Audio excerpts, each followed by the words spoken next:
Online live કાર્યક્રમમાં હું મૃગાક્ષી આપનું હાર્દિક સ્વાગત કરું છું. મિત્રો, આજના કાર્યક્રમમાં આપણે વાત કરીશું કેરીના પાકમાં થતા જીવાત અને જીવાતના નિયંત્રણ વિશે. મિત્રો, કેરીની વાત કરીએ તો વિશ્વમાં લગભગ 80% જેટલી કેરીનું ઉત્પાદન એ ભારતમાં થાય છે. અને જો બીજી વાત કરીએ તો 188 જેટલી જીવાતો કેરીના પાકમાં જોવા મળે છે. એમાંથી ઘણી બધી જીવાતો એવી છે જે કેરીના પાકને ઘણું જ નુકસાન કરે છે. હવે જો આ જીવાતનો યોગ્ય રીતે નિકાલ ન કરવામાં આવે તો પાકને ઘણું જ નુકસાન થાય છે.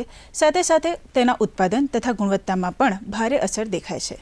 તો મિત્રો, કૃષિ દર્શન કાર્યક્રમ થકી આજે આપણે જાણીશું કેરીના પાકમાં થતી જીવાત અને જીવાત નિયંત્રણ વિશે. વિષય અંતર્ગત આપના પ્રશ્નો આવકાર્ય છે. પ્રશ્ન પૂછવા માટેનો અમારો નંબર નોંધી લેશો. અમારો નંબર છે 079 2685 3814 તથા 079 2685 3816. મિત્રો, જ્યારે પણ આપ અમારા વિષય નિષ્ણાતને કોલ કરો ત્યારે આપના ફોનનો અને ટીવીનો વોલ્યુમ ધીમો રાખવા ખાસ વિનંતી છે. તો મિત્રો, હવે કાર્યક્રમને વધારે સમય ન બગાડતા કાર્યક્રમને આગળ વધારીશું, પરંતુ તે પહેલાં અમારા વિષય નિષ્ણાતનો આપ સૌથી પરિચય કરાવી દઉં. આજના અમારા વિષય નિષ્ણાત છે શ્રી સચિનભાઈ આર પટેલ સાહેબ. મિત્રો, તેઓનો પરિચય આપું તો તેઓ નવસારી કૃષિ યુનિવર્સિટી ખાતે કીટકશાસ્ત્ર વિભાગમાં મદદનીશ પ્રાધ્યાપક તરીકે ફરજ બજાવે છે. તો ચાલો સાહેબને મળીએ અને તેમની પાસેથી માહિતી તથા માર્ગદર્શન પ્રાપ્ત કરીએ. નમસ્કાર સાહેબ. નમસ્કાર. સૌપ્રથમ તો અમારા કાર્યક્રમમાં તમારું ખૂબ ખૂબ સ્વાગત છે.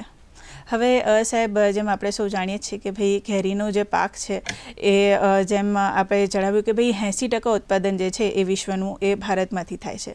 તો હવે આ જે આપણા વિષયના અનુસાર જે પ્રશ્ન સૌથી પહેલાં તો એ થાય કે ભાઈ એમાં કયા કયા પ્રકારની આંબાવાડિયામાં જીવાતો જોવા મળે છે? નમસ્કાર ખેડૂત મિત્રો. ખાસ કરીને આંબાવાડિયાની વાત કરીએ તો એ નવેમ્બર મહિનાથી માંડીને જૂન જુલાઈ સુધી, અને આમ તો જોવા જઈએ તો આખા વર્ષ સુધી જીવાતો રહે છે. પણ એની સિઝનમાં ઘણી બધી મુખ્યત્વે જીવાતો જે નુકસાન કરે છે તેમાં આંબાનો મધ્યો છે, આંબાની ફળમાખી છે, આંબાનો મેડ છે, તેને સ્ટેમ બોરર પણ કહેવાય છે, અને આંબાનો ચીકટો છે જેને મિલીબગ પણ કહેવાય છે, થ્રીપ્સ છે. ઘણી બધી જીવાતો જેવી કે આંબાનું ફળ આવે ત્યારે નુકસાન કરે છે. તેથી ખેડૂતોને ઘણું ખરું નુકસાન થાય છે, ઉત્પાદનમાં પણ અને ક્વોલિટીમાં પણ ઘટાડો થાય છે. બરાબર. સાહેબ, હવે ઘણી ખરી વાર એવું જોવા મળે છે કે આંબાના ઝાડના જે પાંદડા છે તે તથા તેના મોર એની ઉપર ચિકાશ જોવા મળે છે. તો આવું શેના લીધે થતું હશે? ખૂબ જ સરસ સવાલ છે આપનો. ખાસ કરીને આંબાના પાંદડા ઉપર જે છે ચિકાસ અને ચીકણા પ્રવાહી જેવું જોવા મળે છે, અને આપણે દૂરથી જોઈએ તો એની ચળકાટ લાગતું જોવા મળે છે. તો એ આંબાનો મધ્યો છે. એ ખાસ કરીને ચૂસિયા પ્રકારની જીવાત છે, અને આંબાનો મધ્યો જે છે એ પોતાના શરીરમાંથી એ ચીકણું પ્રવાહી ઉત્પન્ન કરે છે. તેથી એ પાંદડા ઉપર પડે છે, અને તેથી એ પ્રકાશ સંશ્લેષણની ક્રિયા જે છે અવરોધાય છે. તેના ઉપર ખાડી ફૂગનો વિકાસ થાય છે તે માટે. અને ડાયરેક્ટ નુકસાન એનું જોવા જઈએ તો એ પુષ્પવિન્યાસ જે છે, પાંદડા જે છે એમાંથી રસ ચૂસી અને નુકસાન કરે છે. તેથી શરૂઆતના સમયે, એટલે હવેથી માંડીને જ્યારે મૂળ બેસવાની શરૂઆત થાય ત્યારે ખાસ કરીને ખેડૂતો કાળજી રાખે તો આનું નિયંત્રણ કરી શકે છે.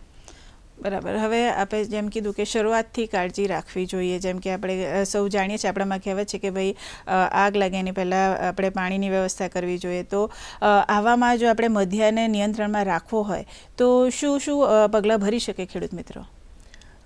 ખાસ કરીને આ મધ્યના નિયંત્રણ માટે ખેડૂત મિત્રો જે હવેથી માંડીને જ્યારે મૂળ આવે ત્યારે અને મધ્યો દેખાય, જેને ડેગા પણ દક્ષિણ ગુજરાતમાં ઘણા ખેડૂતો ડેગા પણ તરીકે ઓળખે છે, એટલે એ પુષ્પવિન્યાસમાંથી રસ ચૂસી અને નુકસાન કરે છે. અને એ પાંદડામાં જે છે એની મધ્ય નસ હોય છે. માફ કરજો સાહેબ, આપને અહીંયા અટકાવીશું. આપણે એક કોલર મિત્ર છે જે આપણી સાથે જોડાય છે. દાદુભાઈ આપણી સાથે જોડાય છે દેવભૂમિ દ્વારકાથી.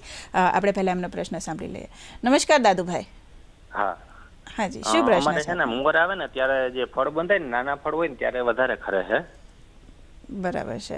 એટલે મોર ખરે છે કે ફળ ખરી જાય છે? ના, મોર આવ્યા પછી જયારે નાના નાના ફળ હોય ને કેરીના ત્યારે એ વધારે ખરવાનો પ્રશ્ન થાય છે. અને ગોરાડું જમીન છે થોડીક, એમ કાળી બહુ જમીન નથી અમારે. બરાબર. સાહેબ શું માર્ગદર્શન આપશો અમને? ખૂબ સરસ સવાલ છે અને આ પ્રશ્ન વધારે પણ થાય છે કારણ કે ઘણીવાર આપણે એવું જોઈએ કે મોર આવે છે, ઘણો બધો મોર આવી ગયો, આશરે 1000-2000 જેટલા ફૂલો આવી ગયા એક પુષ્પ વિન્યાસમાં, અને પછી એમાંથી ખાલી 400 જેટલી જે છે એ વટાણા જેટલી કેરી થાય છે, એમાંથી ઘટીને 100 જેટલી જે છે એ લખોટા જેવી થાય છે, અને છેવટે છેલ્લા પુષ્પ વિન્યાસમાં 2 થી 3 કેરી જ મોટી જોવા મળે છે, અને એ ખરણ થાય છે એટલા માટે, અને એ વજન પણ ઓછું કરે છે. અને બીજી બાજુ જોવા જઈએ તો મધ્યાની હમણાં મેં વાત કરી કે મધ્યો જો આવી જાય એમાંથી રસ શું છે પુષ્પ વિન્યાસમાંથી પુષ્પને કાળા કરી નાખે છે, ફળ બેસે ત્યારે પણ તેને નુકસાન કરે છે, તેથી એ ખરી પડે છે. એટલે મધ્યાના નિયંત્રણ માટે જો મધ્યો આવી જાય ને તમને જોવા મળે અને ચીકાશ પડતું પ્રવાહી જે છે પાંદડા ઉપર જોવા મળે, ત્યારે તમારે જો પ્રાકૃતિક ખેતી કરતા હોય અથવા તો જૈવિક ખેતી કરતા હોય તો બિવેરિયા બેઝિયાના નામની ફૂગ આવે છે, મેટારાઇઝિન નામની ફૂગ આવે છે, એની 60 ગ્રામ પ્રતિ 10 લીટર પાણીમાં ઓગાળીને તેનો છંટકાવ કરો તો તેનું નિયંત્રણ મળી શકે છે. અથવા તો રાસાયણિક રીતે કરવા જાઓ તો શોષક પ્રકારની દવાઓ જેવી કે બુપ્રોફેજિન જે છે, લેમડા સાયલોથ્રીન છે, એ બધા છંટકાવ કરવાથી તેનું નિયંત્રણ મળી શકે છે. જી, ખૂબ જ સરસ માર્ગદર્શન આપ્યું અમારા દર્શક મિત્રોને. બીજા એક કોલર મિત્ર છે, આપણા રેગ્યુલર કોલર મિત્ર છે દેવજીભાઈ રાજપૂત, એમનો કોલ આવ્યો છે દિયોદરથી, એમનો પ્રશ્ન સાંભળી લઈએ. નમસ્કાર દેવજીભાઈ. બેન નમસ્કાર. જી, શું પ્રશ્ન છે આપનો? હા બેન, આપણે ઓબાને સારા ફળ લાવવા માટે અત્યારથી શું માવજત કરવી જોઈએ? બરાબર છે, ખૂબ જ સરસ પ્રશ્ન છે કે દરેક ખેડૂત મિત્રોનો લગભગ આ પ્રશ્ન છે કે સારા ફળ આવે તો એના માટે શું માવજત કરવી જોઈએ? ખાસ કરીને સારા ફળ માટે આપણે પહેલાંથી જ માવજત પાણી પહેલાં પાળ બાંધવી જોઈએ, અને આ તો જ્યારે વરસાદ પતે ત્યારથી જ આપણે વરસાદ પૂરો થઈ જાય ત્યારે જમીનમાં ગોળ કરવી જોઈએ, ખેડ કરવી જોઈએ, એટલે અંદર કોસેટા જે છે આપણા ફળમાખીના કોસેટા હોય, પછી ચીકટોના, મિલીબગના હોય ઈંડા, એ બધા નાશ પામે છે. સાથે સાથે આંબાની ફરતે 1 મીટરના અંતરે ગોળ કરીને એમાં જરૂરી પોષક તત્વો ખાતર આપવા જોઈએ, છાણિયું ખાતર આપવું જોઈએ. અને હવે પછી જ્યારે પણ સમયે ખાસ કરીને તો આંબાની વાડીની મોજણી કરતા રહેવું જોઈએ કે કયા ટાઈમે કઈ જીવાત નુકસાન કરે છે, તો આપણે સમયસર એના પગલાં લઈ શકીએ છીએ. બરાબર સાહેબ, ખરેખર ખૂબ જ સરસ માર્ગદર્શન આપ્યું અમારા દર્શક મિત્રોને. દર્શક મિત્રો, કૃષિ દર્શન ફોન ઇન લાઈવ કાર્યક્રમમાં માહિતી અને માર્ગદર્શનનો દોર આમ જ ચાલુ રહેશે. અહીંયા સમય થઈ ગયો છે એક નાનકડા વિરામનો, લઈએ એક વિરામ.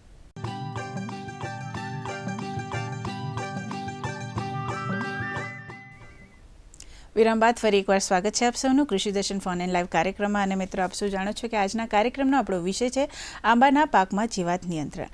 જો વિષય અંતર્ગત આપને કોઈ માર્ગદર્શન જોઈતું હોય, આપનો કોઈ પ્રશ્ન હોય, જેની જાણકારી મેળવવી હોય, તો એ માટે તમે અમારા વિષય નિષ્ણાતનો સંપર્ક સાધી શકો છો. તે માટેનો અમારો ફોન નંબર નોંધી લેશો. નંબર છે 079 2685 3814 તથા 079 2685 3816. તો આપણે કાર્યક્રમને આગળ વધારીએ તે પહેલાં આપણે એક કોલર મિત્ર છે આપણી સાથે જોડાઈ ગયા છે. આપણે પહેલાં એમનો પ્રશ્ન સાંભળી લઈએ.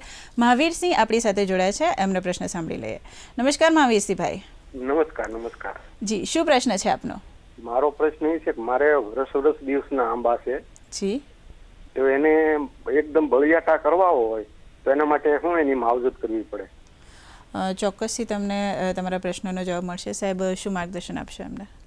ખાસ કરીને તમારે બળિયાકા વધારે પ્રમાણમાં પાક લેવો છે, તમારે વધારે પ્રમાણમાં જે છે ફળો આવે એવું કરવું છે, એટલા માટે તમારે શરૂઆતથી, મેં અગાઉ પણ કીધું કે શરૂઆતથી તમારે માવજત કરવી પડે, અને જે પોષક તત્વો જે છે એ એના જમીનમાં 1 મીટરના અંતરે ખાડો કરી અને એને આપવા પડે. અને સાથે સાથે જે હોર્મોન્સ જે છે, જે ઓક્સિન જે છે, જીબ્રેલિક એસિડ છે, એ તમારે સ્પ્રે કરવું પડે. તો તમે સારી રીતે સારા ફળો જે છે અને સમયસર ફળો જે છે એ મેળવી શકો છો. અને ખાસ કરીને તમે જે જાત વેરાયટી જે છે એની જાતની વાડી કરી હોય, અથવા તો કેસર અને એ બધી જાતો જે છે એ રેગ્યુલર તમને ફળ આપે છે, અને બીજી જે જાતો છે એ 1 વર્ષ છોડીને આપે છે. તો એવી જાતો જે છે તમારી ખાસ કરીને હશે, કદાચ તમે નામ નથી જણાવ્યું, પણ એવી જાતો જે છે રેગ્યુલર આપે છે, એની માવજત વરસાદ પત્યા પછી શરૂ કરી દેવી જોઈએ. ખાસ કરીને આપણે એવું કરીએ છીએ કે અત્યારે જ્યારે મોર બેસવાની શરૂઆત થાય ત્યારે આપણે માવજત ચાલુ કરીએ છીએ, એટલે જે લેટ થઈ જાય છે, એટલા માટે આપણને ઉત્પાદન થોડું ઓછું મળે છે. એટલે ખાસ કરીને આટલી કાળજી રાખો તો તમને સારું એવું જે ઉત્પાદન જે છે મળી રહે છે. જી, હવે સાહેબ બીજો એક પ્રશ્ન ખેડૂત મિત્રોને એ થતો હોય છે કે પાકા ફળમાં અમુક વખત જીવાત આવતી હોય છે કે ભાઈ પાકી કેરી હોય તેમાં સફેદ કીડા દેખવા મળતા હોય છે, તો આ શું હોય છે અને એને કેવી રીતે નિયંત્રણમાં લાવવા જોઈએ? ખૂબ જ સરસ સવાલ છે. અને ખાસ કરીને પાકા ફળમાં જ્યારે આપણે ઘરે કેરી કોઈ લાવતા હોઈએ ત્યારે ઘરે કેરી લાવીને કાપીએ અને અંદરથી સફેદ રંગના કીડા નીકળે છે. ખાસ કરીને એ ફળમાખીના કીડા કહેવામાં આવે છે, જેને મેગટ અંગ્રેજીમાં કહેવામાં આવે છે. અને ફળમાખી જે છે એ ખેતરમાં જ્યારે વાડીમાં જ્યારે કેરી હોય ત્યારેથી એનું નુકસાન શરૂ થઈ જાય છે અને એ ફળમાં ઈંડા મૂકે છે અને પછી ઈંડા અંદર સેવાતા એ અંદરનો ગર્ભ કોરી ખાય છે અને એ આપણને બહારથી તે વખતે ખબર નથી પડતી, માર્કેટમાં પણ આવે છે અને આપણે ઘરે પણ લઈ આવીએ છીએ અને કટ કરીએ ત્યારે આપણને અંદરથી કીડા જોવા મળે છે. આપણે વખારમાં પણ જે પાકવા મૂકી હોય ત્યારે પણ આપણને એ દુર્ગંધ આવે છે ત્યારે આપણને ખબર પડે છે કે આ કેરી કોવાઈ ગઈ છે અને અંદરથી સફેદ રંગના કીડા જોવા મળે છે. બરાબર છે, આપણે એના વિશે વાત કરીશું, પરંતુ અત્યારે આપણે એક કોલર મિત્ર છે જે આપણી સાથે જોડાય છે. પહેલાં આપનો પ્રશ્ન સાંભળી લે. હિતેશભાઈ આપણી સાથે જોડાયા છે લખતરથી. નમસ્કાર હિતેશભાઈ. નમસ્કાર જી, શું પ્રશ્ન છે આપનો? જી, મારા આંબાના છોડમાં પાંદડા અડધા સુકાઈને ખરી જાય છે. બરાબર છે, આપે કોઈ ઉપાય કર્યો છે ખરો એના માટે? મારા ખ્યાલથી એમનો સંપર્ક તૂટી ગયો છે. સાહેબ, શું માર્ગદર્શન આપશે એમને? ખાસ કરીને ઘણા નાના જે છોડ જે હોય છે, જે કલમો હોય છે, તેમાં આ પ્રકારની જે છે પ્રોબ્લેમ જોવા મળે છે. ખાસ કરીને તમારે એને સમયસર ભેજની જાળવણી જે છે કરી રાખવી પડે અને વધુ પડતું પણ પાણી ન આપવું જોઈએ, તેથી તે જે છે એ સુકાઈ જવાનો જે છે પ્રોબ્લેમ જે દૂર થઈ શકે છે. બરાબર. હવે સાહેબ, આપણે ફળમાખી વિશે વાત કરી રહ્યા હતા, તો આ જે ફળમાખીના કીડા છે તો એને નિયંત્રણમાં લાવવા માટે ખેડૂત મિત્રો કયા કયા પગલાં ભરી શકે? ફળમાખીના નિયંત્રણ માટે ખાસ કરીને ફળમાખી જે જીવાત જે છે તે એક સામૂહિક રીતે એની નિયંત્રણ કરવાની ભલામણ કરવામાં આવે છે, કારણ કે ફળમાખી જે છે એ 2 કિલોમીટર સુધી ઉડી શકે છે અને એ માદા ફળમાખી જે છે એ પાકા જેવા લાગતા ફળમાં ઈંડા મૂકે છે અને પછી એ માર્કેટમાં ફળો આવે છે અને એમાં નુકસાન જણાય છે. તો ફળમાખીના નિયંત્રણ માટે ખાસ કરીને વાડીની ચોખ્ખાઈ રાખવી જરૂરી છે. તમે જેટલી ચોખ્ખાઈ રાખશો, દાખલા તરીકે નીચે પડેલા ફળો જે છે વીણીને એનો નાશ કરશો, વાડીની ચોખ્ખાઈ રાખશો, ફળમાખીની માખી જે છે એ જમીનમાં કોસેટા બનાવે છે, તો વખત વાડીમાં ગોળ કરતા રહેવું અથવા તો રેકિંગ કરવું, એટલે છીછરી જે છે આપણે ખેડ કરવી તો એના કોસેટા નાશ પામે છે. એ રીતે પણ આપણે એનું નુકસાન ઘટાડી શકીએ છીએ. અને ફેરોમેન ટ્રેપ, ફળમાખી ટ્રેપ મિથાઇલ ના મળે છે. ફળમાખી ટ્રેપ હેક્ટરે જે છે 10 ટ્રેપ લગાવવાથી જે નર ફળમાખી જે છે આકર્ષાય છે અને એનું જે પોપ્યુલેશન જે છે, વસ્તી છે, ઘટે છે અને આગળ જતી અટકે છે. તો સામૂહિક રીતે આવા ટ્રેપ એરિયા વાઇડ જે આપણે લગાવીએ, તે બધા ખેડૂતો મળીને આ ટ્રેપ લગાવે તો સરસ એવું બધાને ઉત્પાદન સારું એવું ક્વોલિટીવાળું મળી શકે છે.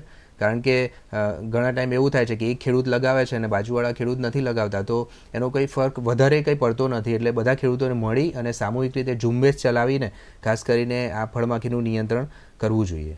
જી, ખરેખર ખૂબ જ સરસ માર્ગદર્શન આપ્યું છે. આપણે એક કોલર મિત્ર છે જે આપણી સાથે જોડાયા છે. આપણી સાથે મનોજભાઈ જોડાયા છે, એમનો પ્રશ્ન સાંભળી લઈએ. નમસ્કાર મનોજભાઈ. જય શ્રી કૃષ્ણ બેન. જી, જય શ્રી કૃષ્ણ. શું પ્રશ્ન છે આપનો? પ્રશ્ન એ છે કે 15 ગાળે મેં આંબા વાવેલા છે, ટૂંકા ગાળે, અને એનું જયારે કટિંગ કરવાનું આવે, કટિંગ તો કયા મહિનામાં એનું કટિંગ કરવું જોઈએ ને એની ઊંચાઈ કેટલા સુધી પહોંચાડવી જોઈએ? જો અત્યારે મજૂરોની એટલી શોર્ટેજ હોય છે કે જે હાથે આપણે કેરી કાપવી હોય કે લેવી હોય કે ઉતારવી હોય તો હાથે થઈ શકે. એના માટે મેં 2-4 બગીચાઓની મુલાકાત પણ લીધેલી છે. તો એના માટે શું કરી શકાય ને ક્યારે કટિંગ કરવું જોઈએ આંબાનું, જેથી કરીને એનો ગ્રોથ ન થાય, એકબીજા આંબા છે એ નજીકમાં અડી ન જાય અને આજુબાજુમાં જે ખેતી કરવી હોય તો થઈ શકે?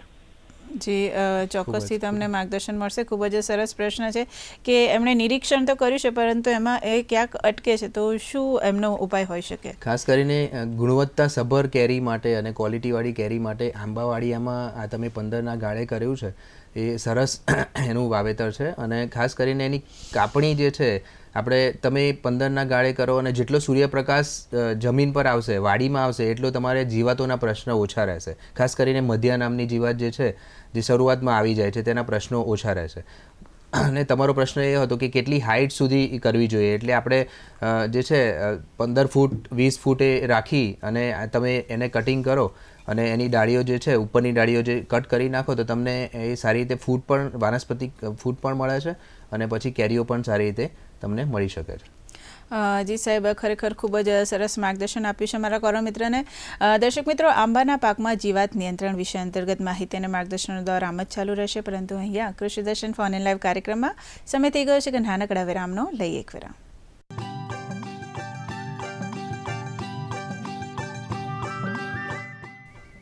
વિરામ બાદ ફરી એકવાર સ્વાગત છે આપ સૌનું કૃષિ દર્શન ફોન ઇન લાઈવ કાર્યક્રમમાં. અને મિત્રો, આજના કાર્યક્રમમાં આપણે માહિતી મેળવી રહ્યા છે આંબાના પાકમાં થતી જીવાતના નિયંત્રણ વિશે. આપણે એક કોલર મિત્ર છે જેમને એક પ્રશ્ન ઉદ્ભવ્યો છે. આપણે પહેલાં એમનો પ્રશ્ન સાંભળી લઈશું. આપણી સાથે જોડાયા છે રમણભાઈ ગોહિલ જંબુસરથી. નમસ્કાર રમણભાઈ. દર વર્ષે 3-4-5 ક્વિન્ટલ જેટલી કેરી પાકવાની અવસ્થામાં આવે છે, પણ જયારે એને પાકની અવસ્થામાં વખારમાં નાખીએ ને ત્યાં પછી એ ખોવાઈ જાય છે. બરાબર છે. તો સાહેબ, શું માર્ગદર્શન આપશો કે ભાઈ એમનું જે ફળ છે એ ખોવાઈ જાય છે, તો શું કહેશો એમને? ખાસ કરીને કોહવાવાની પ્રક્રિયા જે છે એટલે જીવાત અને રોગ બંનેથી થાય છે. અગાઉ પણ મેં જણાવ્યું કે આપણે ફળમાખી જે છે એમાં ઈંડા મૂકી જાય, તમારી સારી એવી કેરી થઈ છે અને એમાં ફળમાખી ઈંડા મૂકી દે, તમે ટ્રેપ નથી લગાવ્યા અને ફળમાખી ઈંડા મૂકી દે છે, તો એ કેરી જે છે આપણે જ્યારે ઘરે લઈ આવીએ છીએ, વખારમાં મૂકીએ છીએ, ત્યારે એ ઘણી ઘણી કોવાઈ જાય છે કારણ કે અંદર કીડા હોય છે. બીજી વસ્તુ કે જ્યારે એને રોગ લાગી જાય છે, કેરીમાં જે ડીટીયાનો કાળો સડો જે છે તેને કાલવર્ણ પણ કહેવાય છે, એન્થ્રેક્નોઝ અંગ્રેજીમાં કહેવાય છે, એ રોગ આવી જાય ત્યારે પણ એ કેરી જે છે ડીટા પરથી એ સુકાવાનું અને બગડવાનું ચાલુ થાય છે અને એ કોવાઈ જાય છે અને દુર્ગમ વાસ આવે છે. તો ખાસ કરીને મેં અગાઉ તમને જણાવ્યું ફોન ઇન લાઈવ દરમિયાન કે ફળમાખીના નિયંત્રણ માટે આપણે સચોટ પગલાં જે છે, ફળમાખી ટ્રેપનો ઉપયોગ કરવો જોઈએ, વાડીમાં સ્વચ્છતા રાખવી જોઈએ અને વખતો વખત ખેડ કરતા રહેવું જોઈએ, તેથી ફળમાખીનું નિયંત્રણ થઈ શકે છે. અને બીજી વસ્તુ એ છે કે તમારે કાલવર્ણ એન્થ્રેક્નોઝ નામનો જે રોગ આવે છે, જે ડીટીયાનો રોગ પણ કહેવાય છે અને કાળી ડીટીયા પરથી પડી જાય છે, તો એના નિયંત્રણ માટે તમારે ફંજીસાઇડ જે છે, ફૂગનાશક દવા જે છે એ તમારે છાંટવી જોઈએ. જ્યારે આના પહેલાં પાન ઉપર એના ટપકા દેખાય છે ભૂખરા રંગના અને પછી એ ફળ ઉપર દેખાય છે, તો ત્યારે તમારે આની દવા જે છે તે તમે છાંટો તો તમને નિયંત્રણ મળી શકે છે. જી બિલકુલ. હવે સાહેબ, ઘણી વખત આંબાવાડિયામાં એવું જોવા મળતું હોય છે કે જે આપણો જે આંબાની કોઈ એક ડાળી સુકાતી હોય છોડની, અથવા તો એનું થડ સુકાતું હોય, તો આ કયા પ્રકારનું નુકસાન થઈ શકે આમાંથી? ખૂબ જ સરસ સવાલ છે તમારો. ખાસ કરીને ડાળી સુકાતી હોય, આખું ઝાડ સુકાતું હોય ત્યારે પણ એવું થાય કે જમીનમાં કંઈ હશે. એટલે જમીનમાં જ્યારે એવું હોય કે ઊંધઈ નામની જીવાત હોય ત્યારે પણ એ સુકાઈ શકે. અને જ્યારે ડાળી જે છે એ સુકાતી હોય ત્યારે આપણે જો ધ્યાનથી તમે જુઓ તો એની નીચે એમાં કાણું પડેલું હશે થડમાં અથવા તો ડાળીમાં, અથવા તો નીચે એનો વેર પડેલો હશે. તો આ એક આંબાનો મેઢ સ્ટેમ બોરર જેને કહેવાય છે તેવી જીવાત છે. તે ડાળીમાં એ માદા જે છે એ ત્યાં છાલમાં ઈંડા મૂકે છે અને જે ઈંડા જે છે સેવાઈને ઈયળ નીકળે છે, ઈયળ અંદર કાણું પાડે છે અને જે નીચે જે વેર પાડે છે અંદર કાણું પાડતી અંદર જાય છે, એટલે અંદરનું જે છે નાશ પામે છે અને આખી ડાળી સુકાઈ જાય છે. એટલે આંબાનો મેઢ પ્રકારની જે છે એ તમારે વખતો વખત તમે દરેક ઝાડે ફરીને જુઓ તો તમને આવો વેર દેખાય તો એ આંબાના મેઢનું નુકસાન છે. બરાબર. હવે આ જે આંબાના મેઢથી જે ખેડૂત મિત્રોને નુકસાન થાય છે, તો એનાથી બચવા માટે ખેડૂત મિત્રો કયા કયા પગલાં લઈ શકે? ખાસ કરીને આંબાના મેઢથી નુકસાન તમને એવું જણાય કે આ નીચે વેર પડી રહ્યો છે, કાણા પડી ગયા છે અને ડાળી સુકાવા લાગી છે, તો તમે ડાળીને ચકાસશો તો અંદર તમને કાણું દેખાશે થડમાં અથવા તો ડાળીમાં. તમે અંદર એક સળી નાખશો તો અંદર ઈયળ હશે તો એ પાછી બહાર નીકળશે, અથવા તો ખૂબ જ ઊંડી ઈયળ જતી રહી છે તો એક તાર લઈને તમારે ઈયળને અંદર જ મારી દેવી જોઈએ. અને અંદર જે છે તમારે એ કોઈ પણ શોષક પ્રકારની દવા જે છે, મોનોક્રોટોપસ છે એવી દવાનું પૂમડું બનાવીને અથવા તો ઇન્જેક્શનમાં ભરી અને એ અંદર કાણામાં નાખી અને બહારથી એ ભીની માટીથી અંદર કાણું બંધ કરી દેવું જોઈએ. અથવા તો તમે એલ્યુમિનિયમ ફોસ્ફાઇડની ટેબ્લેટ જે ટુકડો અંદર મૂકી અને બંધ કરી દો તો અંદર ફ્યુમિગેશનથી ઈયળ જે છે મરી જાય છે. આ રીતે વખતો વખત તમે દરેક ઝાડે ફરીને તમે આ સિઝનમાં ખાસ કરીને જ્યારે ચોમાસું પતે અને કદાચ આ ભેજવાળું વાડીમાં પાણી ભરાઈ રહે ત્યારે આવી સમસ્યા ખાસ કરીને અમુક ઝાડમાં થતી હોય, જો એને ન જોવામાં આવે તો એ આખું ઝાડ જે છે આપણું 10 વર્ષનું હોય 15 વર્ષનું હોય એ ઝાડ છે ધીરે ધીરે જે છે મરી જાય છે અને આપણને નુકસાન જાય છે આખા ઝાડનું. એટલે સમયે તમારે દરેક ઝાડ જે છે એની મોજણી કરતા રહેવું અને આવું કંઈક દેખાય તો તેમાં આ યોગ્ય પગલાં લેવા. જી બિલકુલ સાહેબ, આપણે એક કોલર મિત્ર છે આપણી સાથે જોડાયા છે, ત્રિભુવનદાસજી આપણી સાથે જોડાયા છે બાવળાથી. આપણે પહેલા એમનો પ્રશ્ન સાંભળી લઈએ. નમસ્કાર ત્રિભુવનદાસભાઈ. હા નમસ્કાર જી, શું પ્રશ્ન છે આપનો? મારા આંબાનો મોર છે ને મરવા આવતા ને બધા મરવા ખરી જાય. બરાબર છે, આંબાના મોર સાહેબ એમના ખરી જાય છે, તો શું હોઈ શકે? આપ આંબાના મોરય ખરી જાય છે ને મરવા પણ ખરી જાય છે એવો પ્રશ્ન છે ને. અગાઉ મેં જણાવ્યું કે આંબાનો મધ્યો, કારણ કે હવે ઠંડી ચાલુ થઈ છે, ધીરે ધીરે ઠંડી ચાલુ થઈ છે, ઓક્ટોબર માસ પછી જે છે આંબાનો મધ્યો જે છે એ વધારે આખું વર્ષ દરમિયાન રહે છે. ઝીણી તમે જો ડાળી હલાવશો તો તમને ઉડતા જોવા મળશે અને ખાસ કરીને આંબાનો મધ્યો જે છે ત્રાંસા ચાલે છે અને ઉડે પણ છે, એટલે તમને ખબર પડી જશે કે આખા ડાળી ઉપર એ બેઠા છે અને પુષ્પવિન્યાસ જે હોય છે, મોર હોય છે, એના ઉપર બેઠા હોય ને અંદરથી રસ ચૂસે છે. તો આંબાના મધ્યના નિયંત્રણ માટે મેં અગાઉ પણ તમને જણાવ્યું કે એ પુષ્પમાંથી રસ ચૂસે છે એટલે પુષ્પ નીચે પડી જાય છે, ફૂલો નીચે પડી જાય છે, મોર નીચે પડી જાય છે અને જો નાની વટાણા જેવી કેરી હોય ત્યારે પણ એ નુકસાન કરે તો કેરી પણ ખરી જાય છે. તો આના નિયંત્રણ માટે શોષક પ્રકારની જે દવાઓ જે છે એ વાપરવી જોઈએ. ખાસ કરીને બુપ્રોફેઝિન જે છે, લેમડા સાયહેલોથ્રીન છે, આવી દવાઓ જે છે માર્કેટમાં મળતી હોય છે. એનો જે સ્પ્રે જે છે 10 ml 10 લીટર પાણીમાં, એટલે તમારે 200 લીટર હોય એમાં 200 ml નાખી અને તમે સારા નોઝલવાળા જે નોઝલ જે ઝીણા પડતા હોય એમાં તમે સ્પ્રે કરતા હોય એના સ્પ્રેયરથી તમને સારું એવું નિયંત્રણ મળી શકે છે. અને જો બિન રાસાયણિક રીતે તમારે કરવું હોય તો તમારે બિવેરિયા બેઝિયાના નામની ફૂગનાશક આવે છે,